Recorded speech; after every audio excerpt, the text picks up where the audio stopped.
church. My name is Milton Granadillo. I'm from Venezuela and I live in Miami. That's why my accent is so sexy. No, my accent is not sexy like Antonio Banderas. It's more sexy like Extra number 2 on Narcos.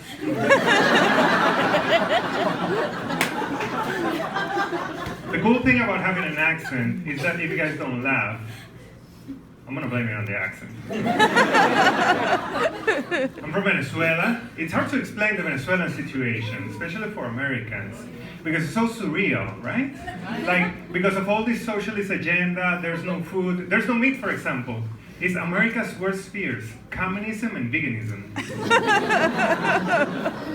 I think Latinos are the only people that brag about how bad their country is going.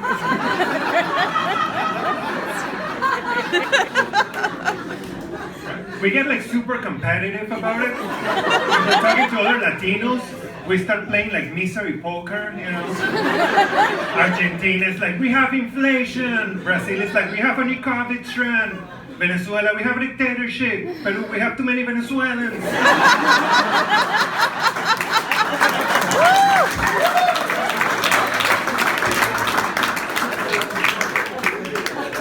And then Haiti is like, hey guys. Fine, you win, Haiti, you win. I've been in this country for 5 years, and there's a lot of things that confuses me, like the measuring system. Americans take for granted how bizarre it is. Like anywhere in the world, my height is 1.82 meters. That's it. Here, my height is like 4 feet and 3/4 of the penis of George Washington.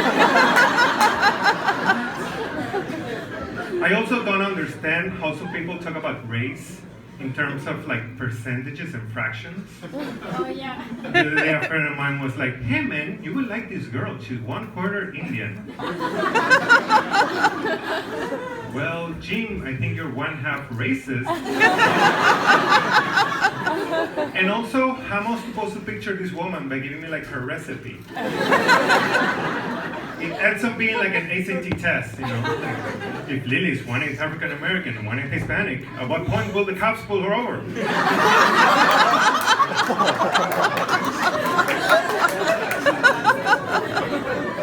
I feel that race is like having an ugly baby. You can joke about it only if it's yours. It's mine. Food for thought. I'm sorry if I'm making your brain explode, but yeah. I have an American girlfriend. I did. Woo! Yeah, green card. How dare you?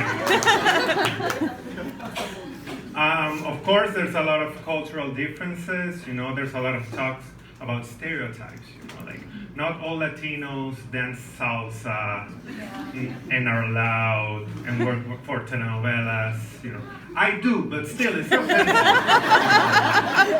Big move, you know. The other day, we were walking down a park, and right in front of a giant tree, we found a defrosted chicken. And she looks at me and she's like, Santeria. I'm like, how dare you? Do you think that because there's Hispanics in this neighborhood, we're all into Santeria? Do you think I'm into Santeria? Look, that lady's dressed in all white. Maybe she's getting married, or maybe she's a Santera queen. How dare you? But don't touch it because I mean.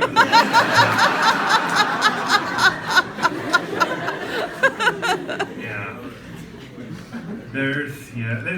But there's definitely like cultural differences. Like for example, back in Venezuela, the physical attributes of our friends becomes their nickname.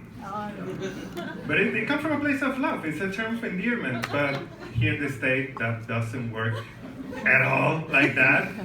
So when I introduced her to my Venezuelan friend, it was tricky because I was like, well, honey, that's El Gordo, that's Latina, and that's El Negro. No nickname.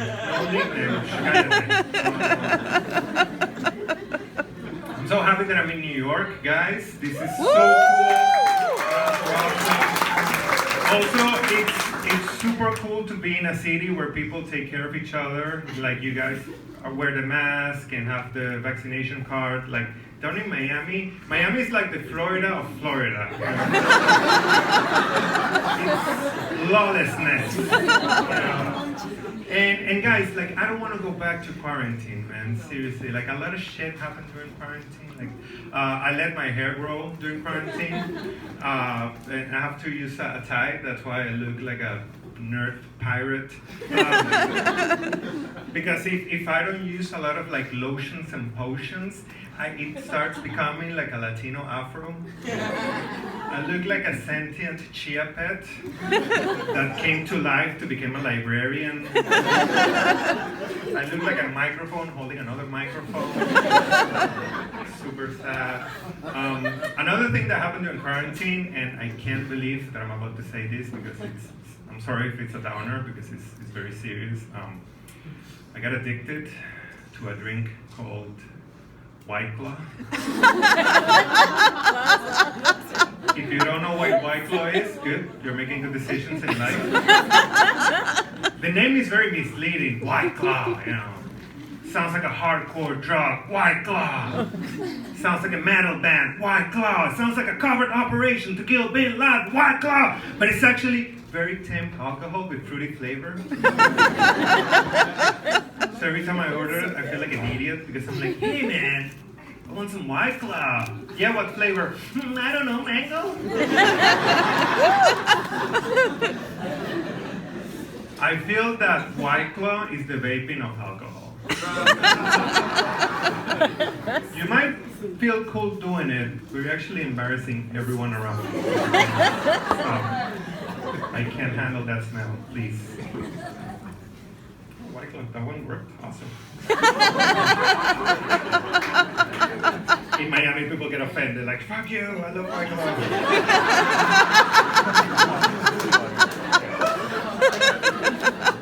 Another thing that happened during quarantine is that bro.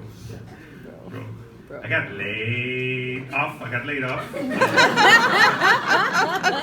The thing that it should have tipped me off, it was that 6 months before getting fired, I got labeled non-essential employee.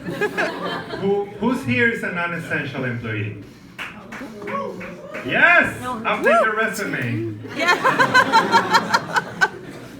The name is very misleading, non-essential. It sounds kind of cool. It sounds like a French perfume, you know? Non-essential by Quarantino. But it's actually your office saying like, hey man, we need you, but we don't need you. Yeah. Like all my coworkers were super confused when they fired me, so my boss had to call in a meeting, and he was like, hey guys, Milton, he's very happy. He's in a farm with other non-essentials. Free-range non-essentials. I used to work at a Hispanic TV station. My visa depended on them, so legally I can't say the name. I'm just gonna say that it rhymes with Telemundo.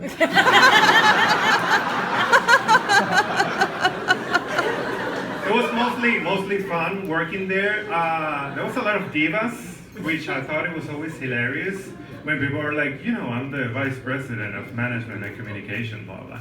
Yeah, but for a soap opera channel, that's like flying first class on Spirit. Calm down a little bit. Relax. I figured out my whole visa thing because thankfully I have dual nationality, and of course, by the way that I look and talk, of course, you guys know it, I'm Venezuelan and I am Dutch, yes. Milton Granadillo is Dutch. Milton Joseph Granadillo Sanchez Bello is Dutch. That's always fun to explain to the immigration officer when he's about to put your finger up your ass. The reason for this is that my father is from Aruba. Aruba is this tiny island in the Caribbean, and it's part of the Dutch government. It's a little, you know, non-essential trivia. Yeah. Aruba is great. It's like if the American government treated Puerto Rico with a little bit of decency.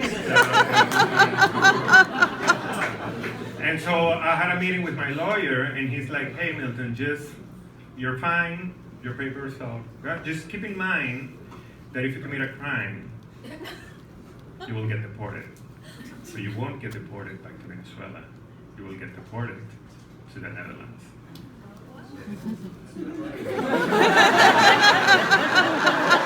Oh no! So I stopped him. Thank you guys.